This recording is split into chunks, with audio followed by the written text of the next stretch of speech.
मसीह का जन्म होगा तो तारा चमकेगा। तो ये हमने पिछले हफ्ते पढ़ा, हम आज देखेंगे कि क्या हुआ उस जगह पर जब मसीह का जन्म हुआ और क्यों मसीह का जन्म हुआ। आपके जीवन में मसीह के आने का मतलब क्या है? भला आप मसीह को जानते हो या नहीं जानते हो, भला आप मानते हो नहीं मानते हो, लेकिन मसीह के आने का मतलब जो है वो आपको जानना जरूरी है। जैसे ही तुम उसको जानोगे तुम्हारे जीवन सफल कर देगा वो। आमीन। तो जब हम पवित्र वचन में पढ़ते हैं मत्ती 2, एक बार मैं चाहता हूं उसी वचन को पढ़ा जाए 1 से 12 तक। ਮੱਤੀ ਦੀ ਇੰਜੀਲ 2 ਅਧਿਆਇ ਦੇ ਪਹਿਲੇ ਵਚਨ ਤੋਂ। ਰਾਜਾ ਹੈਰੋਦੇਸ ਦੇ ਦਿਨਾਂ ਵਿੱਚ ਯਹੂਦੀਆਂ ਦੇ ਬੈਤਲਹਮ ਵਿੱਚ ਜਦ ਯਿਸੂ ਦਾ ਜਨਮ ਹੋਇਆ ਤਾਂ ਵੇਖੋ ਇੱਕ ਕਈ ਵਿਦਵਾਨ ਖੋਜੀ ਪੂਰਬ ਵੱਲੋਂ ਯਰੂਸ਼ਲਮ ਵਿੱਚ ਆ ਕੇ ਪੁੱਛਣ ਲੱਗੇ ਜਿਹੜਾ ਯਹੂਦੀਆਂ ਦਾ ਰਾਜਾ ਜੰਮਿਆ ਹੈ ਉਹ ਕਿੱਥੇ ਹੈ, ਕਿਉਂ ਜੋ ਅਸੀਂ ਪੂਰਬ ਵੱਲ ਉਹਦਾ ਤਾਰਾ ਵੇਖਿਆ ਹੈ ਅਤੇ ਉਹਨੂੰ ਮੱਥਾ ਟੇਕਣ ਆਏ ਹਾਂ। ਇਹ ਗੱਲ ਸੁਣ ਕੇ ਰਾਜਾ ਹੈਰੋਦੇਸ ਸਾਰੇ ਯਰੂਸ਼ਲਮ ਸਮੇਤ ਘਬਰਾ ਗਿਆ ਅਤੇ ਉਸਨੇ ਸਾਰੇ ਮੁੱਖ ਜਾਜਕਾਂ ਅਤੇ ਉਪਦੇਸ਼ਕਾਂ ਨੂੰ ਇਕੱਠਾ ਕਰਕੇ ਉਹਨਾਂ ਨੂੰ ਪੁੱਛਿਆ। ਹਾਂਜੀ, क्या लिखा है 3 में? ਇਹ ਗੱਲ ਸੁਣ ਕੇ राजा हेरोदेस सारे यरूशलेम समेत घबरा गया। ये बात सुन के राजा हेरोदेस क्यों घबरा गया? क्या राजा हेरोदेस कोई साइंटिस्ट है कि उन्होंने बताया कि तारा नीचे आ गया? जहां राजा हेरोदेस उसने कुछ ऐसे किया है कि वो मसीहा से डरता है। ऐसा क्या हुआ कि वो घबरा गया?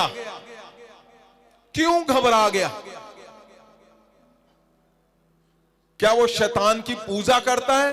जहां आपको पता है ये राजा जो हेरोदेस था, इसी ने अलाउ किया था कि जाओ परमेश्वर की आराधना कर सकते हो तुम वहां पर। लेकिन फिर क्या हुआ कि ये घबरा गया? ऐसा क्या जानता था ये मसीहा के बारे में? ऐसा क्या सुन रखा था इसने मसीहा के बारे में कि जब उन्होंने एक निशानी बताई, एक चिन्ह दिया उन्होंने कि तारा हमने देखा है, चमका है, और वो श्योर साइंटिस्ट थे, उसको क्यों लगा कि ये जो बोल रहे हैं सही बोल रहे हैं? क्यों? क्योंकि वो खोजी थे, वो साइंटिस्ट थे, वो ऐसे लोग नहीं थे जिनको कुछ पता ही नहीं है।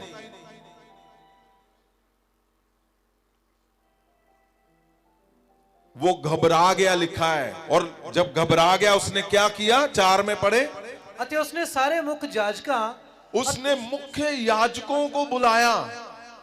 याजकों में मुख्यता किसकी थी? सदूकियों की। सदूकियों की मुख्य याजका थी। और किसको बुलाया? अते उपदेशकों ने इकट्ठा करके। उपदेशकों में मुख्यता किसकी थी? फरीसियों की। क्योंकि जो उस समय पे तुरेत को लिखते पढ़ते ध्यान से जो मनन करते थे वो फरीसी थे। उनमें फरीसियों का नाम है, अगर आप नया नियम अच्छी तरह से पढ़ोगे फरीसियों और सदूकियों को, आपको साफ साफ सामने आएगा। तो फरीसियों से उसने पूछा कि ये क्या है जो ये बोल रहे हैं, जो साइंटिस्ट आए हैं। राजे ने पूछा कि ये हेरोदेस ने पूछा ये क्या बोल रहे हैं? क्या ऐसा कुछ है? क्या ऐसा कुछ लिखा है? क्या ऐसा कुछ होगा? वो घबरा गया क्योंकि उसको पता था, लेकिन उसने उनसे ही पूछा कि क्या है। 4 को फिर से पढ़े। अते उसने सारे मुख्य जाजकां अते उपदेशकां ਨੂੰ ਇਕੱਠਿਆ ਕਰਕੇ ਉਹਨਾਂ ਨੂੰ ਪੁੱਛਿਆ जो मसीह किथे जमेगा? मसीह कहां पैदा होगा? उसने ये पूछा। तो उन्होंने क्या बताया? उन्होंने उसनु कहा यहूदिया दे बैतलहम विच, क्यों जो नबी दे राही अजिहा लिखिया होया है। सुनो मेरी बात, उस टाइम पे जब नबी ने लिखा, जब बोला उसने बोला होगा तारा चमकेगा, मसीह पृथ्वी पे आएगा, वो मनुष्य जाति करेगा, वो समाधान देगा परमानेंट, तो कोई नहीं सुनते होंगे। उनको लगता होगा ओ ये ऐसे ही बोलते रहते हैं। लेकिन जब साल दर साल हजारों साल बीत गए तो उसी बात को, नबियों की बात को फटाफट ढूंढने लग पड़े। परमेश्वर के जन की बात जो परमेश्वर बोलता है वो भला आज तुम्हें समझ आए ना आए, लेकिन जब आएगी तो वही इस दुनिया को बचाने वाली बात ठहरेगी, ये साबित करता है। हालेलुया। नहीं अजिहा लिखा होया है। सुनो मेरी बात, उस टाइम पे जब नबी ने लिखा, जब बोला, उसने बोला होगा तारा चमकेगा, मसीह पृथ्वी पे आएगा, वो मनुष्य जाति को छुड़ाएगा, आजाद करेगा, फ्री करेगा, वो समाधान देगा परमानेंट, तो कोई नहीं सुनते होंगे। उनको लगता होगा ओ ये ऐसे ही बोलते रहते हैं। लेकिन जब साल दर साल हजारों साल बीत गए तो उसी बात को, नबियों की बात को फटाफट ढूंढने लग पड़े। परमेश्वर के जन की बात जो परमेश्वर बोलता है वो भला आज तुम्हें समझ आए ना आए, लेकिन जब आएगी तो वही इस दुनिया को बचाने वाली बात ठहरेगी, ये साबित करता है। हालेलुया। वो नबियों ने बोला, मिकाएल ने, हर एक ने, यहोशू ने, अलग अलग नबियों ने भविष्यवाणियां की, लेकिन सुनी नहीं उस समय। उनको लगता था शायद ऐसे ही है, लेकिन वही शब्द दुनिया को बचाने के लिए ठहरा जब उन्होंने कहा कि ऐसा नबियों ने लिखा है कि मसीह आएगा, मसीह आएगा तो समाधान होगा। फिर राजा क्यों घबरा गया? मसीह आएगा तो फ्री होगा, खुशियां आएंगी, फिर राजा क्यों घबरा गया? क्या मसीह राजे का राज ढाने के लिए आया था, बिखेरने के लिए, तोड़ने के लिए? नहीं, पर फिर भी क्यों घबरा गया वो? इसको पहले पढ़ते हैं फिर इस पे आते हैं। हाँ जी। अच्छे। हे बैतलहम तू जो यहूदा ਦੇ ਦੇਸ਼ ਵਿੱਚੋਂ ਹੈ, ਹਾਕਮਾਂ ਵਿੱਚੋਂ ਕਿਸੇ ਨਾਲੋਂ ਛੋਟਾ ਨਹੀਂ, ਕਿਉਂ ਜੋ ਤੇਰੇ ਵਿੱਚੋਂ ਇੱਕ ਹਾਕਮ ਨਿਕਲੇਗਾ ਜਿਹੜਾ ਮੇਰੀ ਪ੍ਰਜਾ ਇਜ਼ਰਾਈਲ ਦੀ ਚਰਵਾਹੀ ਕਰੇਗਾ। ਆਇਤ 7 ਤਦ ਹੈਰੋਦੇਸ ਨੇ ਵਿਦਵਾਨ ਖੋਜੀਆਂ ਨੂੰ ਗੁਪਤ ਵਿੱਚ ਬੁਲਾ ਕੇ ਉਹਨਾਂ ਕੋਲੋਂ ਸਹੀ ਜਾਣਕਾਰੀ ਪ੍ਰਾਪਤ ਕੀਤੀ ਕਿ ਤਾਰਾ ਕਦੋਂ ਵਿਖਾਈ ਦੇਗਾ। सुनो, हाँ 6 को दोबारा से पढ़े। हे बैतलहम तू जो यहूदा ਦੇ ਦੇਸ਼ ਵਿੱਚੋਂ ਹੈ, ਹਾਕਮਾਂ ਵਿੱਚੋਂ ਕਿਸੇ ਨਾਲੋਂ ਛੋਟਾ ਨਹੀਂ, ਕਿਉਂ ਜੋ ਤੇਰੇ ਵਿੱਚੋਂ ਇੱਕ ਹਾਕਮ ਨਿਕਲੇਗਾ ਜਿਹੜਾ ਮੇਰੀ ਪ੍ਰਜਾ ਇਜ਼ਰਾइल ਦੀ ਚਰਵਾही करेगा। यही सुनकर वो घबरा गया। क्यों? उसको पता तो था पुराना, मैं बताऊंगा आपको, लेकिन ये जो बात थी कि इजराइल की चरवाही करेगा, ये राजा क्या करता था? किस पे राज करता था? इजराइलियों पे। रोमन सरकार थी और ये इजराइलियों पे राज करता था। और जब इसको पता चला कि ये भी लिखा हुआ है तो ये घबराया इसलिए नहीं है, मैं बताऊंगा आपको क्यों घबराया। 7 को फिर से पढ़े। तद हेरोदेस ने विद्वान खोजियां ਨੂੰ ਗੁਪਤ ਵਿੱਚ ਬੁਲਾ ਕੇ, हाँ, उसने गुप्त में ले गया उनको गुप्त में ले जाकर अकेले में उन्होंने पूछा, राजे ने, क्या तुम तो पढ़े लिखे लोग हो, वैज्ञानिक हो, साइंटिस्ट हो, और ये तो हो सकता है बावले हो गए हैं, ये कुछ भी बोल रहे हैं, वहां ऐसे नबी ने बोला जी ऐसे होगा, लेकिन तुम तो पढ़े लिखे हो, ये है क्या? तो उन्होंने अच्छे से उसको बताया कि जो प्लैनेट है वो हिलता भी नहीं है कहीं, जहां पे है, जैसे उसकी स्पीड है, जैसे उसको चलना वैसे ही।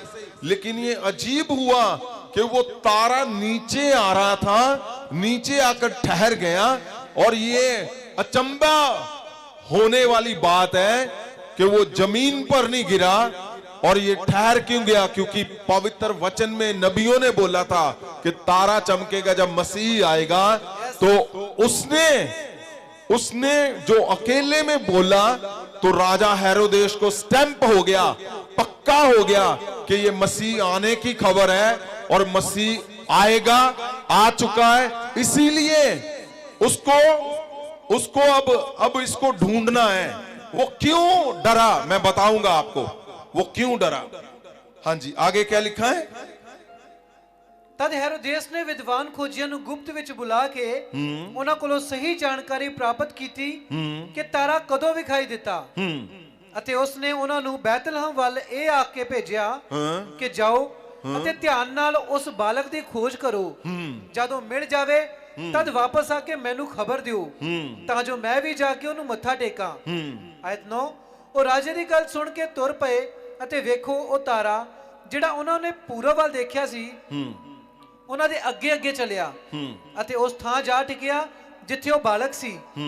ਤਾਰੇ ਨੂੰ ਵੇਖ ਕੇ ਉਹ ਬਹੁਤ ਹੀ ਆਨੰਦ ਹੋਏ ਅਤੇ ਉਹਨਾਂ ਨੇ ਉਸ ਘਰ ਵਿੱਚ ਜਾ ਕੇ ਬਾਲਕ ਨੂੰ ਉਹਦੀ ਮਾਤਾ ਮਰੀਮ ਦੇ ਨਾਲ ਵੇਖਿਆ ਅਤੇ ਪੈਰੀ ਪੈ ਕੇ ਉਹਨੂੰ ਮੱਥਾ ਟੇਕਿਆ ਅਤੇ ਆਪਣੀਆਂ ਥੈਲੀਆਂ ਖੋਲ ਕੇ ਸੋਨਾ, ਲੋਬਾਨ ਅਤੇ ਗੰਧਰਸ ਭੇਟ ਚੜਾਈ।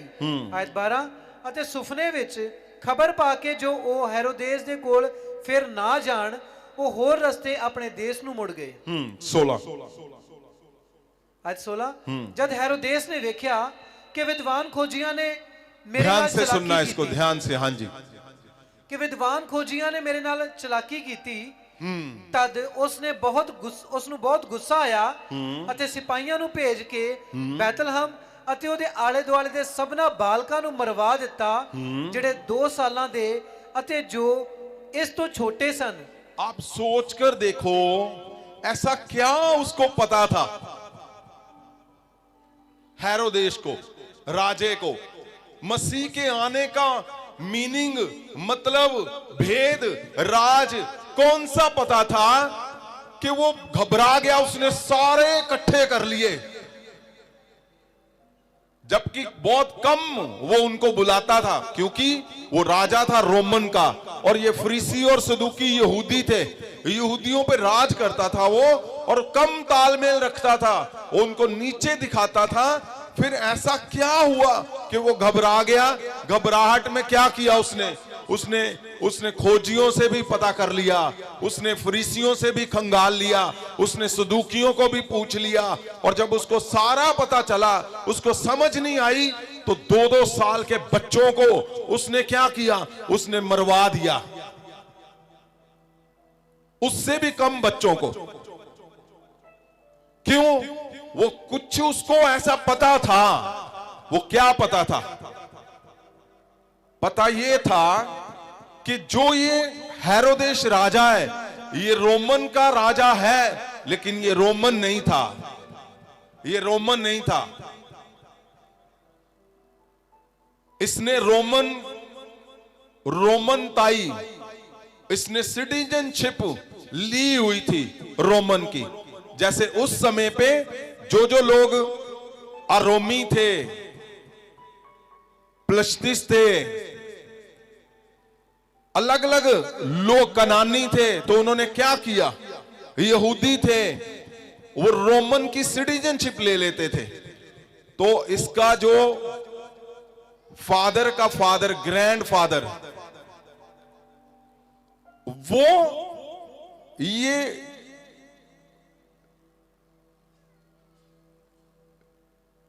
पुराने नेम में अगर आप चलते हो तो पुराने नेम में क्या था? यहूदियों से ये फाइट चलती थी, कनानियों की, यहूदियों से फाइट चलती थी, अरोमियों की, यहूदियों से फिलिस्तीनियों की फाइट चलती थी और ये उसी कौम से था पुराने नेम में। अगर हम पढ़ेंगे तो हमें पता चलेगा।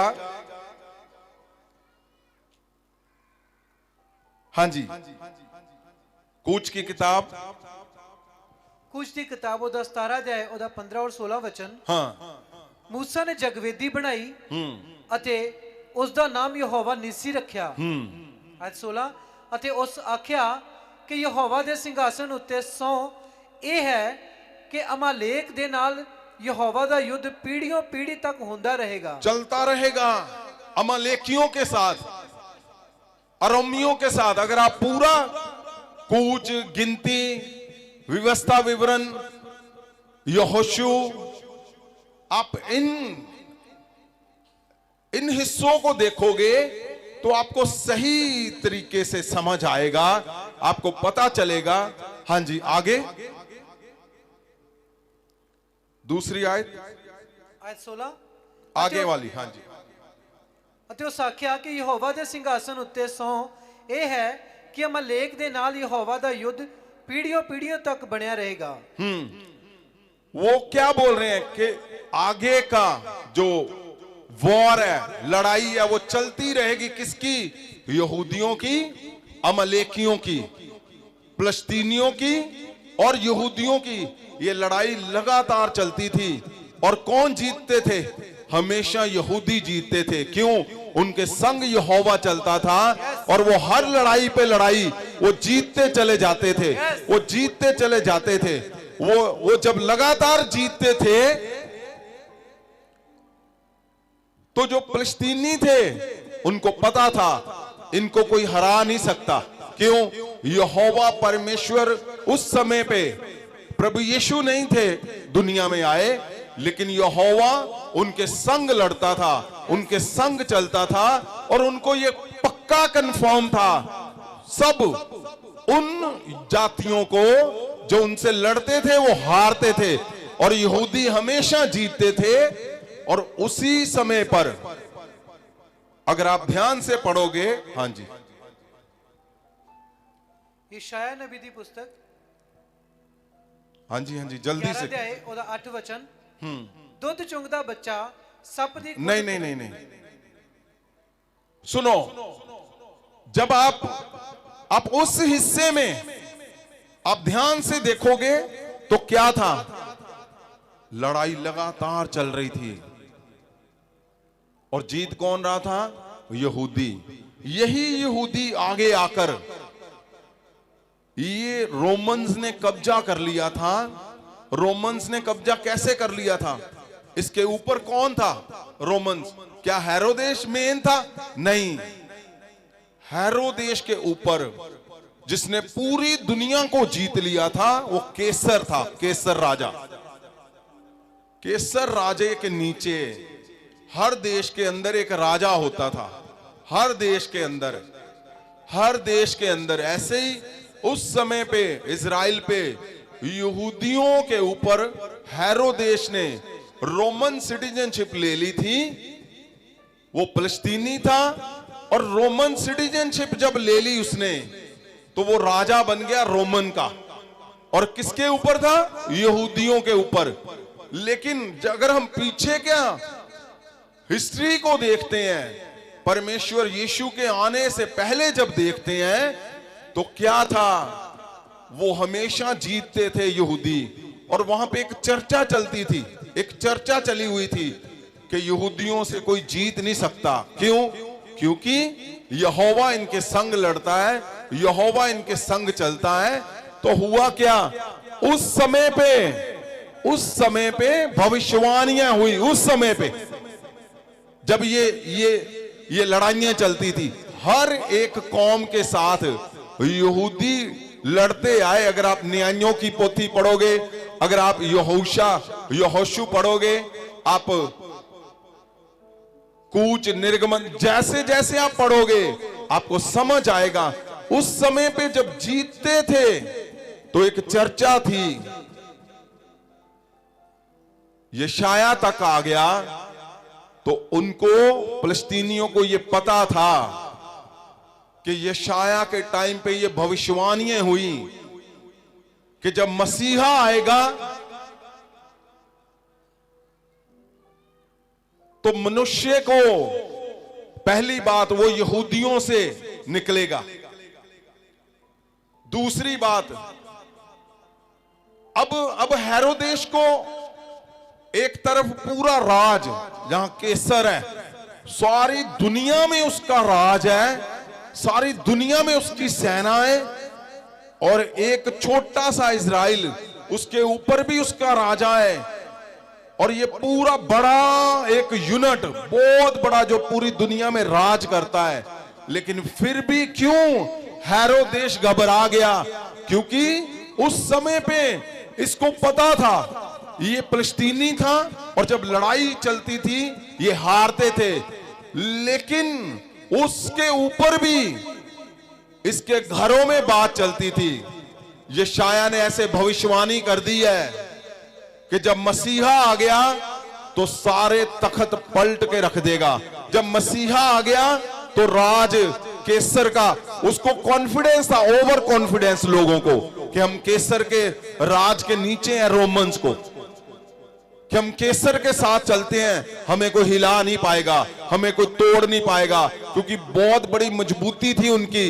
लेकिन हेरोदेश, जिसके बारे में मैं बताना चाहता हूं आपको, क्यों घबरा गया, क्यों हिल गया, क्यों उसने बच्चे मरवा दिए, क्यों उसने सबको बनाकर बिठा लिया कि बताओ मुझे क्यों? पता, उसके दादा के टाइम पे वो जब घर में बात चलती थी तो वो उसको सिखा कर गया था कि बेटा तू दुनिया में सब कुछ कर ले, दुनिया में जो मर्जी कर ले, जिससे मर्जी पंगा ले ले, जिससे मर्जी लड़ ले, तू जीतेगा तो सब कुछ करेगा, लेकिन याद रखना अगर यहूदियों से पंगा लिया तो मसीहा जब आ गया तो सारा कुछ उसने तुम्हारा उखाड़ के रख देना है। हालेलुया। तुम जो कुछ भी इसके अंगेंस्ट है, तुम्हारी पावर जितनी मर्जी बड़ी